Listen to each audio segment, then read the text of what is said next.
दोस्तों नमस्कार, स्वागत है आपका एक बार फिर से। और कैसे हो आप सभी लोग? उम्मीद करते हैं सभी अच्छे होंगे और आपकी तैयारी बहुत ही अच्छी चल रही होगी। अगर एग्रीकल्चर सुपरवाइजर की तैयारी आपकी अच्छी नहीं चल रही है किसी कारणवश, तो फिर आपके लिए दिक्कत है, क्योंकि अब अपने पास में ज़्यादा समय नहीं बचा है। आज से बिल्कुल 150 दिन आपके पास बचे हैं एग्ज़ाम के। और आपको इन 150 दिनों की जो प्लानिंग है, यही आपको सिलेक्शन दिलाएगी। इसलिए आपको ये बेहतरीन प्लानिंग करनी है, बहुत ही अच्छी तरीके से आपको प्लानिंग करनी है और स्मार्ट स्टडी आपको करनी है, जिससे आपका सिलेक्शन हो सके।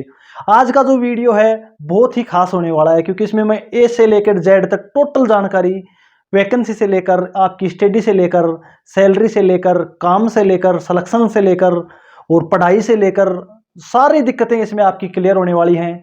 तो जो भी स्टूडेंट चैनल पर जिन्होंने पहली बार विजिट किया है, वो चैनल को सब्सक्राइब करेंगे, वीडियो को लाइक और शेयर करेंगे। इस वीडियो को देखने के बाद में मुझे पक्का यकीन है कि आपके पास में कोई डाउट ऐसा नहीं रहेगा आपका जो क्लियर नहीं होगा। उसके बाद भी कोई अगर आपका ऐसा डाउट है तो आप हमें कमेंट करें, पर्सनली मैं आपको उसके बारे में बताऊंगा कि आपको किस चीज़ से, कोई पढ़ाई से रिलेटेड है या वैकेंसी से रिलेटेड है या और किसी प्रकार का आपका कोई डाउट है, तो उसको मैं क्लियर करने की कोशिश करूंगा। वह हालांकि इस वीडियो में मैंने टोटल चीज़ बताई है कि आपको एग्रीकल्चर सुपरवाइजर कैसे बनना है, कैसे क्या करनी है, क्या आपको तैयारी करनी है, तो टोटल चीज़ें इसमें हैं। तो वीडियो को आप लास्ट तक देखें, क्योंकि हर एक चीज़ इसमें इंपॉर्टेंट होने वाली है। और लास्ट में मैं आपको ये बताऊंगा कि इसमें पदों की संख्या कहाँ तक जा सकती है, क्योंकि अभी जैसे जो सिस्टम चल रहा है उसके हिसाब से मैंने देखा है कि बहुत ही बड़ी खुशखबरी अपने को मिलने वाली है। ये वैकेंसी बहुत बड़ी जाने वाली है, उसका डिस्कशन मैं लास्ट पॉइंट में करूंगा। आज अपना स्पेशली जो बेहतरीन पॉइंट है, सबसे पहला रहेगा कि अब की बार सिलेक्शन लेने के लिए कितना स्कोर चाहिए, इसके बारे में चर्चा करेंगे। क्योंकि हालांकि ये सब चीज़ें है ना, जो कितनी पोस्ट आएंगी, कैसा पेपर आएगा, उस पर डिपेंड करेगा। लेकिन कहीं ना कहीं अपने को टारगेट लेके चलना पड़ेगा अपने माइंड में ये टारगेट लेके चलना पड़ेगा कि मेरे को भाई 230 नंबर लाना है, 240 लेके आने हैं। अगर अपने सामने टारगेट रहेगा तो फिर अपनी तैयारी अच्छी रहेगी, मजबूत अपनी प्लानिंग रहेगी और अपन सिलेक्शन के लिए बिल्कुल भागीदारी या अपना दावेदारी पेश कर सकेंगे। तो ये चीज़ अपने माइंड में जरूर होनी चाहिए। दूसरा है पढ़ाई कैसे करें, याद किया भूल जाता हूँ। यानी ये कि किसी स्टूडेंट ने मेरे पास ये कमेंट किया था कि सर हम याद भी करते हैं और भूल जाते हैं, तो वो पढ़ाई अपन कैसे करें, इसके बारे में डिस्कस करेंगे। तीसरा अपना रहेगा कि मॉडल पेपर और टेस्ट सीरीज आपको कब ज्वाइन करनी चाहिए। एग्रीकल्चर सुपरवाइजर के मॉडल पेपर या फिर आप किसी कोचिंग से या संस्था से या वैसे ऑफलाइन टेस्ट सीरीज आप ज्वाइन कर रहे हो, तो वो आपको कब से करनी चाहिए, इसके बारे में अपन चर्चा करेंगे। फिर अपना टॉपिक रहेगा कि 31 दिसंबर तक की क्या प्लानिंग होनी चाहिए, क्योंकि अब अपने को दो पार्टों में तैयारी करनी है। 31 दिसंबर 2025 और फिर बचे हुए 2 महीने 2026 के एग्जाम तक के। तो इनको दो पार्टों में डिवाइड करेंगे, किस किस हिसाब से आपको तैयारी करनी है उसके बारे में आपको बताऊंगा। फिर मैं बात करूंगा कि पढ़ाई का बेस्ट टाइम कौन सा है, यानी किस दिन दिन के टाइम में पढ़ें, रात के टाइम में पढ़ें, कौन से टाइम में पढ़ें और किस टाइम में किस सब्जेक्ट को पढ़ें, इसके बारे में मैं आपको बताऊंगा। फिर है कि कुछ टॉपिक्स बार बार पढ़ने पर भी याद नहीं होते। ये लगभग सभी स्टूडेंटों के साथ होता है कि कुछ टॉपिक्स ऐसे होते हैं जिनको अपन बार बार पढ़ते हैं, उसके बावजूद भी अपने को याद नहीं होना। उसके लिए भी मैं आपको बताऊंगा। फिर अपना रहेगा कि एग्रीकल्चर सुपरवाइजर बनने के फायदे, मतलब फायदे तो सारे हैं, विशेष तौर से अपन बात करेंगे जो 8वां अपना पे कमीशन है उसके बारे में, सैलरी के बारे में थोड़ा सा, जिससे आपकी जिज्ञासा बढ़े, आपका मन करे तैयारी करने के लिए और आप अच्छे तरीके से तैयारी कर सके। इस टॉपिक का अपना वही मकसद है सिर्फ। फिर अपना एक 150 दिन का मास्टर प्लान, हिंदी जी के एग्रीकल्चर सबका मास्टर प्लान 150 दिन का क्या होना चाहिए एग्जाम तक का। और फिर अपना रहेगा कितने पद बढ़ेंगे, 1500 बढ़ सकते हैं, 1800 बढ़ेंगे या इससे भी ज़्यादा जाएंगे।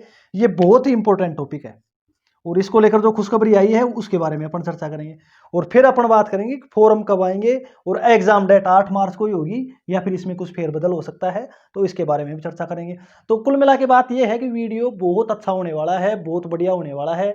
लास्ट तक आप इसको देखो, सारे डाउट्स इसमें आपके क्लियर होंगे और मैं मेरे खुद के एक्सपीरियंस शेयर करूंगा। मैंने लगभग 2-2.5 महीने की तैयारी में एग्रीकल्चर सुपरवाइजर का जो एग्ज़ाम है वो पास किया था और एक दूसरी वैकेंसी में रहते हुए, दूसरी जॉब करते हुए मैंने 2.5-3 महीने की तैयारी की थी। तो मैं वो सारे अनुभव आपके साथ शेयर करूंगा। तो जो भी स्टूडेंट आप चैनल पर जो उन्होंने पहली बार विजिट किया है, चैनल को सब्सक्राइब जरूर करें और वीडियो को लास्ट तक देखें। चलिए शुरू करते हैं अपना पहला टॉपिक कि अब की बार सिलेक्शन लेने के लिए कितना स्कोर चाहिए। देखो मैं ये बात कहना चाह रहा हूँ, अपन वैकेंसी देखे 2021 की देख लो आप सही, या फिर आप 2023-24 वाले देख लो। मतलब इसमें कम पद थे, 430 पद ही थे और यहाँ पे अपने लगभग 2300 कुछ पद थे, 2389 पद। तो यहाँ से जो कट ऑफ है ना 2021 से 23 में कम ही गई है कट ऑफ। यानी 430 पद होने के बाद भी यहाँ से कट ऑफ कम गई है हर कैटेगरी की। तो ऐसा नहीं है कि भाई कट ऑफ हर बार बढ़ रही है, कट ऑफ का तो कोई अंदाजा नहीं है, पेपर पे डिपेंड करती है सारी चीज़ें। कितनी पोस्ट है, पोस्ट भी ज़्यादा महत्वपूर्ण नहीं रहती। देखो 430 पोस्ट में 2400 पोस्ट से कम कट ऑफ गई है, कम कट ऑफ। तो ये कट ऑफ है ना, ये तो सारी पेपर पे डिपेंड करती है, पेपर के लेवल पे डिपेंड करती है। लेकिन अपने को कुल मिला के एक जनरल कैटेगरी का जो स्टूडेंट है उसकी मैं बात करूं, उसका क्या टारगेट होना चाहिए? उसका टारगेट होना चाहिए 230 प्लस नंबरों का, 230 प्लस नंबर। एक जनरल कैटेगरी नॉन टीएसपी इलाके का जो अपना स्टूडेंट है, नॉन टीएसपी का, उसका टारगेट होना चाहिए कि मेरे 230 प्लस नंबर आने चाहिए। अब आप इनको कैसे डिवाइड करते हो वो आपके ऊपर डिपेंड करता है। एग्रीकल्चर और अपनी हो गई हिंदी और अपनी जीके। जीके है अपनी 75 नंबर की, हिंदी है अपनी 45 नंबर की, और ये अपनी हो गई 36 18 180 नंबर की, ये हो गई एग्रीकल्चर अपनी। तो इसमें से आप कैसे डिवाइड करते हो वो आपके ऊपर डिपेंड करता है। विशेष तौर से लगभग अपन मान के चलें 130 एग्रीकल्चर है तो इसमें आपके 140 नंबर लेके चलो आप। 75 में आप कम से कम 65 नंबर लेके चलो, और 45 में से आप कम से कम 40 नंबर लेके चलो। तो इस हिसाब से आपके हो गए 4 4 10 और 4 14 और 245, यानी इस हिसाब से तो 245 हो रहे हैं। अब इनमें आप कहाँ कहाँ कम कर सकते हो? जैसे हिंदी में अपन ने 5 नंबर कम कर दिए, 35 कर दिए, तो यहाँ अपने हो गए 240। 10 नंबर आप और भी कम कर सकते हो, यानी जीके में अपन 60 कर सकते हैं और एग्रीकल्चर में अपन 135 कर सकते हैं। इस हिसाब से किसी का एग्रीकल्चर वीक है तो यहाँ बढ़ा सकता है हिंदी जीके में, या किसी का हिंदी वीक है तो जीके में बढ़ा सकता है, एग्रीकल्चर में बढ़ा सकता है। कुल मिला के अपने को बात यह है कि अपने को 230 प्लस का टारगेट जनरल स्टूडेंट को रखना है बिल्कुल, तब आप सिलेक्शन की दौड़ में रहोगे। बिल्कुल आपका टारगेट आपके सामने होना चाहिए और इसी के अकॉर्डिंग आपको तैयारी करनी है, बेफिक्र होके, बिना टेंशन के। अब बात करते हैं अपना नेक्स्ट टॉपिक की।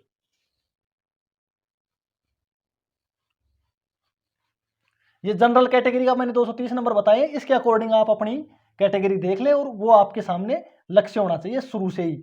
ऐसा नहीं है कि भाई कट ऑफ 230 जारी है या 230 से ज़्यादा जाएगी, ये मैं अभी नहीं कह रहा कुछ भी, लेकिन आपके सामने आपका जो फिक्स टारगेट है वो होना चाहिए। अब बात करेंगे कि पढ़ाई कैसे करें, याद किया भूल जाता हूँ। देखो ये अमूमन सभी के साथ होता है, ऐसा कोई भी नहीं है स्टूडेंट कि भाई उसको सारी चीज़ें याद हो जाती हैं। टॉपर से टॉपर स्टूडेंट को भी देखोगे तो कुछ उसका भी कोई ना कोई वीक पॉइंट होता है, या वीक टॉपिक होता है, उसका वीक सब्जेक्ट होता है जो उसके बहुत कम याद होता है। तो ये सभी के साथ समस्या है, पढ़ाई करते हुए याद करते हुए भूल जाना। तो जो भी चीज़ आपको याद नहीं होती है ना, जो भी टॉपिक, उसको आप लिखो पहले, अलग से उसके नोट्स बनाओ और उसको बार बार रिवीजन करो, दिन में 3 4 बार करो। जो भी आप काम कर रहे हो उस समय उसको देखो। जैसे आप कहीं घूमने जा रहे हो, टहलने जा रहे हो, तो आपके पास में वो नोट्स होना चाहिए और उसको आप देखते हुए चलो, तो बार बार माइंड में वो चीज़ आएगी। सोते हुए उठते हुए दिन में 5 7 बार देखोगे तो वो चीज़ इजी लगने लगेगी आपको। तो ऐसे जो भी चीज़ आपको, जो भी टॉपिक हार्ड लग रहा है, उसको आप नोट्स बनाएं, उसका अलग पेज में लिखें और उसको फिर बार बार रिवीजन करें, तो वो इजी हो जाता है। और वो मैक्सिमम है कि याद होने का तरीका यही है।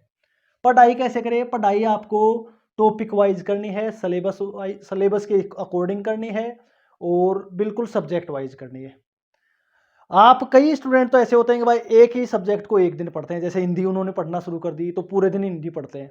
कई स्टूडेंट ऐसे होते हैं कि भाई 2 घंटे हिंदी पढ़ ली, 2 घंटे जीके पढ़ेंगे, 2 घंटे एग्रीकल्चर पढ़ेंगे। तो वो आपके अकॉर्डिंग कैसे पढ़ सकते हो आप? उसमें मैं ये नहीं कहूँगा कि आप जीके पढ़ो पूरे दिन, फिर दूसरे दिन हिंदी पढ़ो, तीसरे दिन एग्रीकल्चर पढ़ो, ऐसा नहीं है।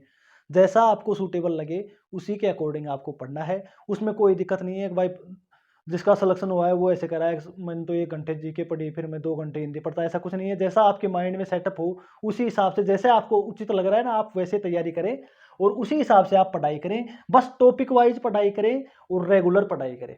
याद करने का तरीका यही है, मैंने बता दिया आपको कि आपको नोट्स बनाने हैं, लिखना है, पढ़ाई से दूर नहीं जाना है। रेगुलर पढ़ोगे ना तो ये समस्या बिल्कुल कम हो जाएगी आगे आपकी, याद करने वाली। भूल जाते हो ना, तो ये रेगुलरिटी रखो पढ़ाई में, पढ़ाई में रेगुलरिटी रखोगे तो याद किया हुआ भूल जाता हूँ ये माइंड में ही नहीं आएगा।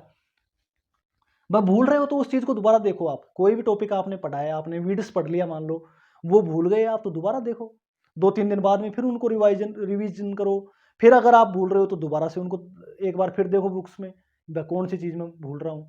तो भूलने का यही है कि उसको बार बार याद करो और नोट्स बना के याद करो, और अलग अलग टाइम में याद करो। सुबह भी याद करो, दोपहर में भी याद करो, शाम को याद करो, रात को याद करो। अलग अलग याद करोगे तो ऑटोमेटिक वो चीज़ याद हो जाएगी।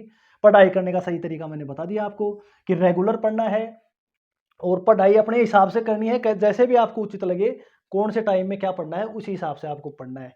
नोट्स बना के पढ़ने हैं, खुद के नोट्स बनाओ आप, दूसरे के नोट्स कुछ कुछ मत पढ़ो। आप जो गाइड है, गाइड लाओ, गाइड से पढ़ो और अपने खुद के नोट्स बनाओ जो एग्जाम तक आपके काम आएंगे। नेक्स्ट अपना है model paper versus test series. यानी मॉडल पेपर और टेस्ट सीरीज आपको कब ज्वाइन करनी है। यानी जो स्टूडेंट जिनको तैयारी करते हुए लगभग मैं 6 महीने मान के चलता हूं, जिनको 6 माह हो गए तैयारी करते हुए, अगर 6 माह हो गए आपको तैयारी करते हुए तो आपको लगभग आपने 2 बार सिलेबस कवर कर लिया होगा, 2 बार आपका रिवीजन हो गया होगा। तो आपको टेस्ट सीरीज या मॉडल पेपर लेके आना चाहिए और आपको तैयारी करनी चाहिए इसके अकॉर्डिंग। डेली के आपको कम से कम 2 मॉडल पेपर निकालने चाहिए अगर आपकी 6 महीने की तैयारी है तो। अगर आप 2-3 महीने से पढ़ रहे हो, 2 या 3 महीने से पढ़ रहे हो, और अगर आपने अभी तक एक बार ही कवर किया है सिलेबस को, कुछ सब्जेक्ट 2 बार हो गए, कई चीज़ें एक बार भी नहीं हुई, तो फिर आपको अभी 1 महीने और वेट करना चाहिए। 1 महीने, क्योंकि 1 महीने में, अगले 1 महीने में आपकी रिवीजन कुछ एक सब्जेक्ट का 2 बार हो जाएगा, किसी का नहीं किया उसका 1 बार पूर्ण रूप से हो जाएगा। तो बिना मतलब अच्छे से सिलेबस को पढ़े हुए अगर आप मॉडल पेपर देते हो, टेस्ट सीरीज देते हो, तो उसका कोई महत्व नहीं है। वो सिर्फ एक आत्मसंतुष्टि है कि भाई मैंने मॉडल पेपर दे लिया, मैंने टेस्ट सीरीज दे ली, मेरे 150 नंबर बन रहे हैं, 160 नंबर बन रहे हैं, तो उनसे कोई फर्क नहीं पड़ रहा, आपने पूरा सिलेबस ही कवर नहीं किया। पहले सिलेबस कवर करो, आप अच्छे से कवर करो, 2 बार रीड करो, उसके बाद आप मॉडल पेपर या टेस्ट सीरीज आप ज्वाइन करें, वो सबसे बेस्ट रहेगा। हाँ, जो स्टूडेंट काफ़ी दिनों से तैयारी कर रहे हैं, 6 महीने हो गए, साल भर हो गई, उनका 2 बार रिवीजन हो गया, 3 बार रिवीजन हो गया, उनको टेस्ट सीरीज या मॉडल पेपर लाके और उसके अकॉर्डिंग तैयारी करनी चाहिए। बिल्कुल कोई दिक्कत वाली बात नहीं है। नेक्स्ट अपना है 31 दिसंबर तक की प्लानिंग आपकी।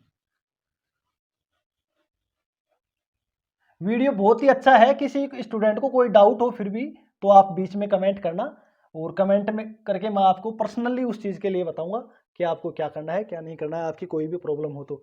31 दिसंबर तक की प्लानिंग क्या होनी चाहिए, मैंने पहले ही कहा था कि अभी आप इसको 2 भागों में डिवाइड करो।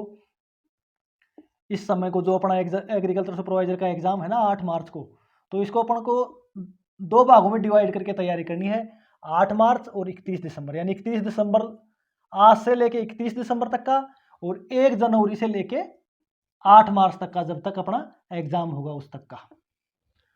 31 दिसंबर तक तो अपने क्या करना है, सिलेबस को बहुत अच्छे से कम भी 2 बार रिवीजन करना है। कैसे करते हो आप, किस हिसाब से करते हो, वो आपके ऊपर डिपेंड करता है। मैंने आपको टाइम टेबल भी पहले बताया हुआ है, उस टाइम टेबल को आप फॉलो करें। और 31 दिसंबर तक लगभग अपने पास नवंबर दिसंबर 2 महीने ये हैं, और अक्टूबर का महीना भी आधा बच रहा है, तो अपने पास 2.5 महीने का समय है, लगभग 50-55 दिन है। 50-55 दिन में आपको 2 बार सिलेबस को कवर करना है, कैसे भी करके, कितनी भी मेहनत करनी पड़े, कितनी भी देर पढ़ना पड़े, आपको 2 बार आपको सिलेबस को कवर करना है। फिर इसके बाद में 1 मार्च से 8 मार्च तक क्या करना है अपने को, सिलेबस तो पढ़ना ही है, साथ में सिलेबस के साथ साथ में आपको टेस्ट सीरीज मॉडल पेपर ये देने हैं, टेस्ट सीरीज और मॉडल पेपर, और रिवीजन साथ में चलेगा। सिलेबस भी पढ़ना है, जो टॉपिक्स हार्ड हो गए, जो आपको कम समझ में आए, उन टॉपिक को ज़्यादा महत्व देना है। टेस्ट सीरीज मॉडल पेपर निकालने, डेली के कम से कम 2 मॉडल पेपर या 2 टेस्ट सीरीज आपको ज्वाइन करनी है। और ऐसा नहीं है, कई स्टूडेंट मॉडल पेपर दे देते हैं या फिर टेस्ट सीरीज देते हैं, उसमें सिर्फ अपने आकलन, अपना नंबरों तक करते हैं, ऐसा आपको नहीं करना है।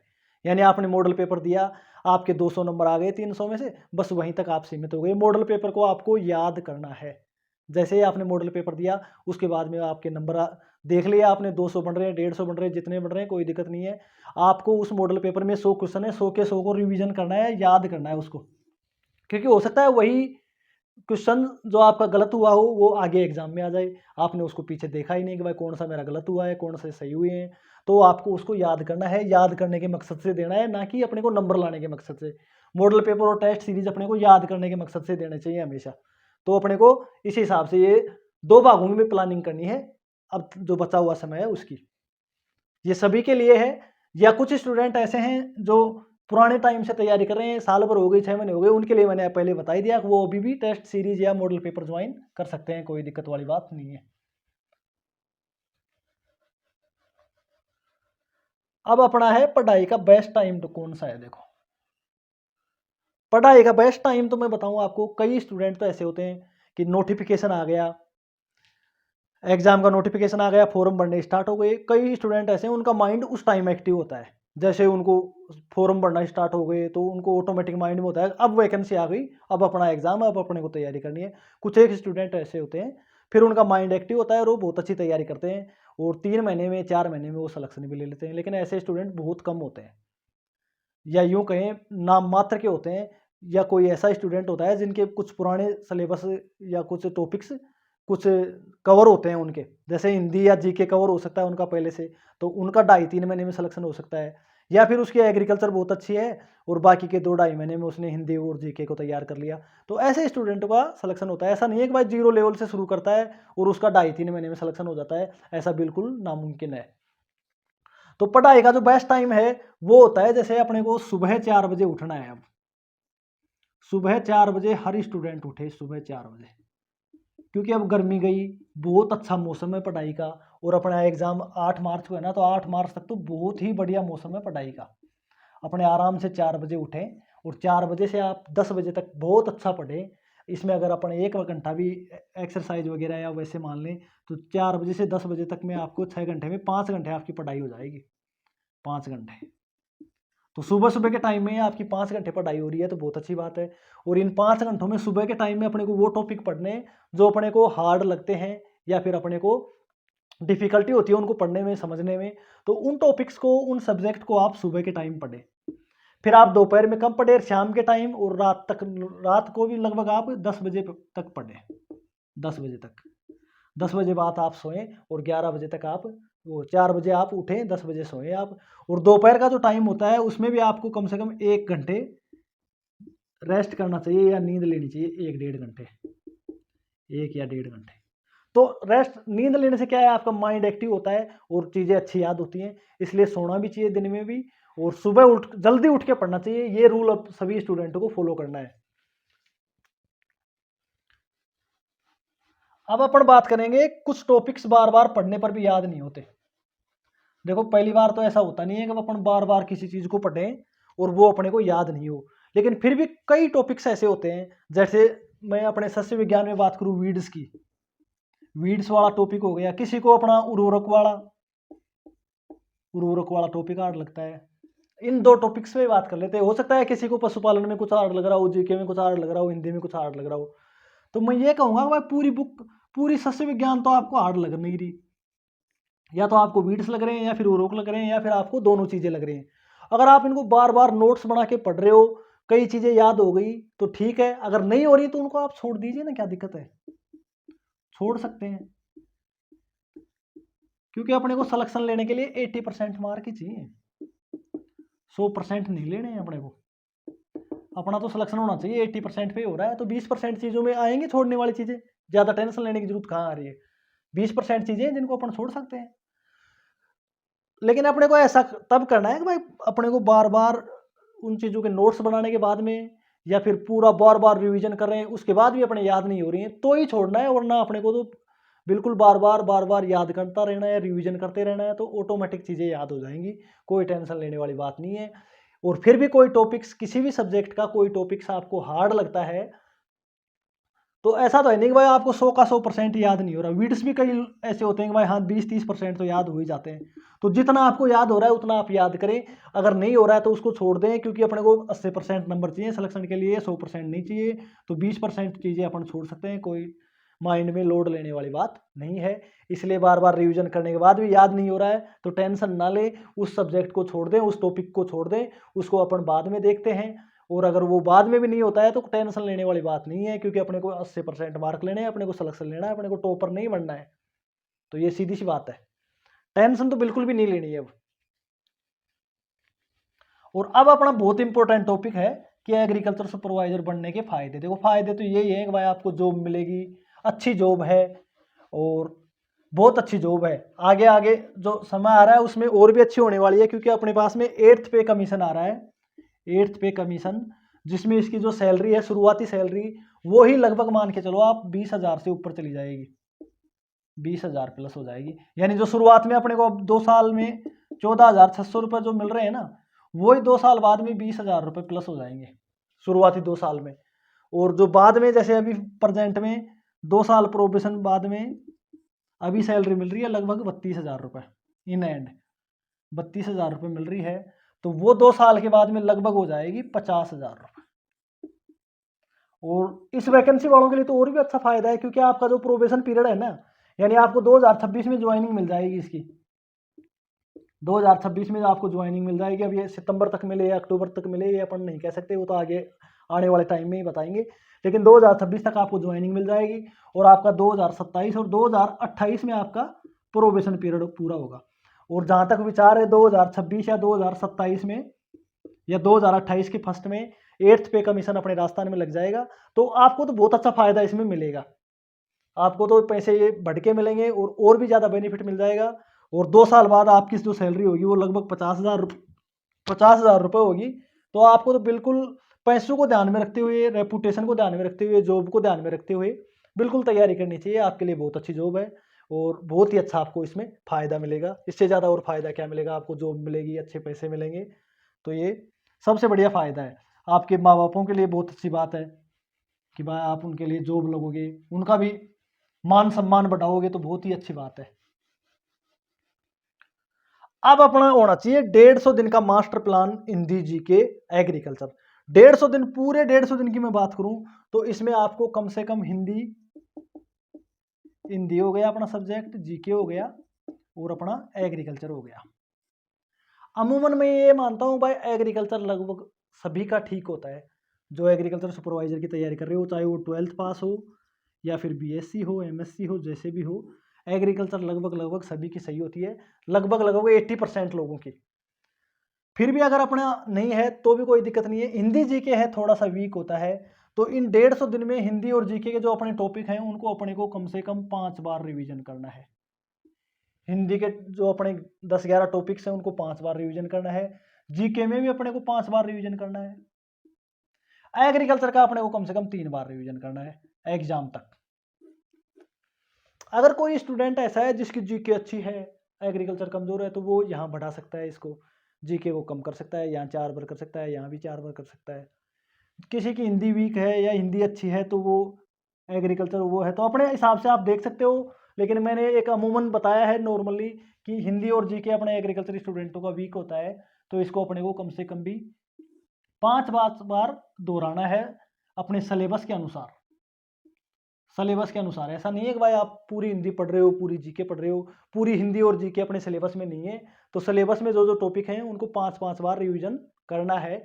एग्रीकल्चर को अपने को 3 बार रिवीजन करना है अपने 150 दिन के प्लान में, एग्जाम तक के प्लान में।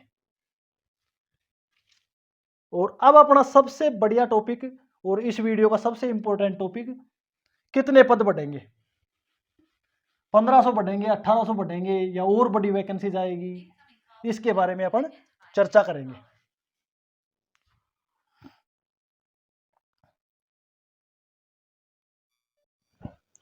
कितने पद बढ़ेंगे, कितने पद बढ़ेंगे, यानी जो अभी है ना अपना जो पिछला नोटिफिकेशन आया है वो आया था कि भाई 1100 पदों पर वैकेंसी आएगी। तो ये 1100 है ना, इसको तो आप भूल जाइए, बिल्कुल सही बात है कि 1100 पे तो नोटिफिकेशन ही नहीं आएगा।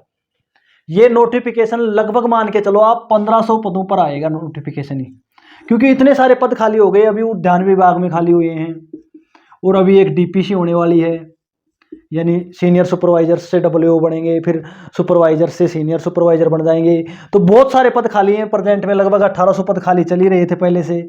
डीपीसी और हॉर्टिकल्चर में 500 30 या 500 प्लस पद मान लो ना अपने, 500 प्लस पद और सर्जित हुए हैं।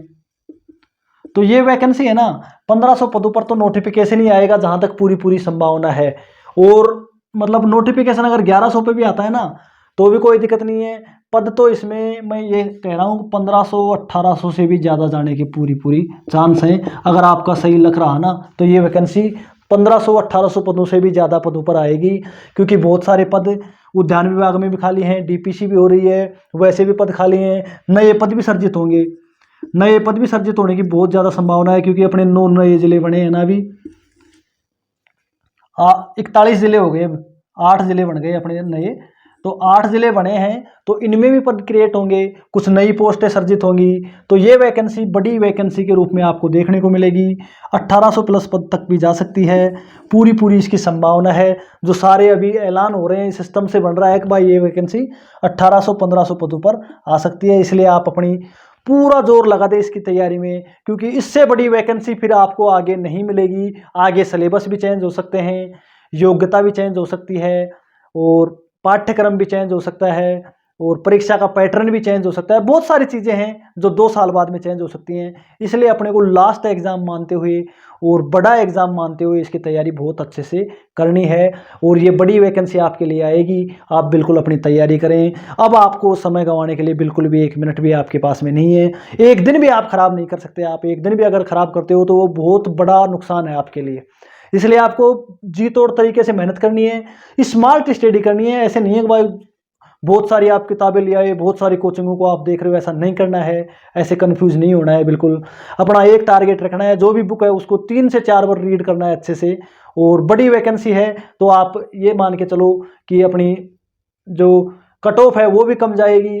ज़्यादा पद हैं तो ज़्यादा स्टूडेंटों का नंबर आएगा, तो बहुत अच्छी बात है। इस वैकेंसी में आपके लिए जॉब लग जाएगी, आपकी आपका नंबर आ जाएगा, आप अच्छे से तैयारी करेंगे तो।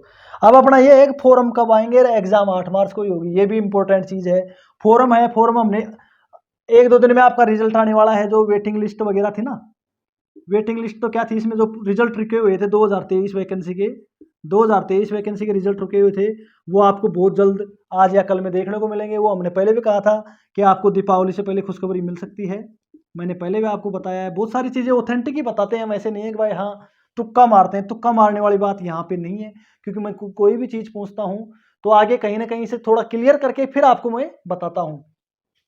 तो जो कुछ रिजल्ट्स हैं वो दीपावली से पहले, हमने पहले भी कहा था कि दीपावली से पहले आपको रिजल्ट मिलेंगे, तो वो रिजल्ट आने वाले हैं आपके। फॉरम आएंगे, फॉरम भी दीपावली के बाद में आपके स्टार्ट हो सकते हैं। हो सकता है दीपावली पहले भी हो जाए, लेकिन हमने पहले ये कहा था वह अक्टूबर नवंबर में आपके फॉरम स्टार्ट हो जाएंगे। सितंबर अक्टूबर या नवंबर में, तो सितंबर में तो अपने हुए नहीं, तो अक्टूबर और नवंबर में अपने फॉरम स्टार्ट हो जाएंगे। और एग्ज़ाम है जो फिक्स एग्ज़ाम है, आप ये लिख के ले लो, आप नोट कर लो, एग्ज़ाम 8 मार्च को ही होगी, 8 मार्च को ही होगी, ये फिक्स है।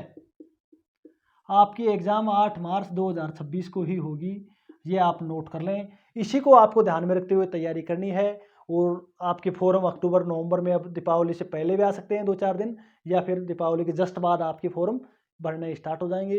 तो अब आपको बिल्कुल समय गंवाना नहीं है, बिल्कुल एक्टिव होना है और बहुत अच्छी आपको तैयारी करनी है। इसके अलावा हमारी किसी भी प्रकार की कोई मदद की आपको ज़रूरत हो तो मैं आपके लिए हमेशा उपलब्ध हूँ। आप किसी भी पैनल से, किसी भी प्लेटफॉर्म से आप हमें कॉन्टैक्ट कर सकते हो, अपनी समस्या के बारे में आप बता सकते हो। टेलीग्राम ग्रुप से आप जुड़ सकते हो, मेरे पर्सनल नंबर भी हैं, उन पे भी आप व्हाट्सअप कर सकते हो। हम आपकी हेल्प के लिए हमेशा तत्पर रहेंगे। जो भी स्टूडेंट चैनल पर नए हैं, चैनल को शेयर करेंगे। वीडियो को लास्ट तक आपने देखा, इसके लिए आपका बहुत बहुत धन्यवाद। जय हिंद, जय भारत, जय किसान।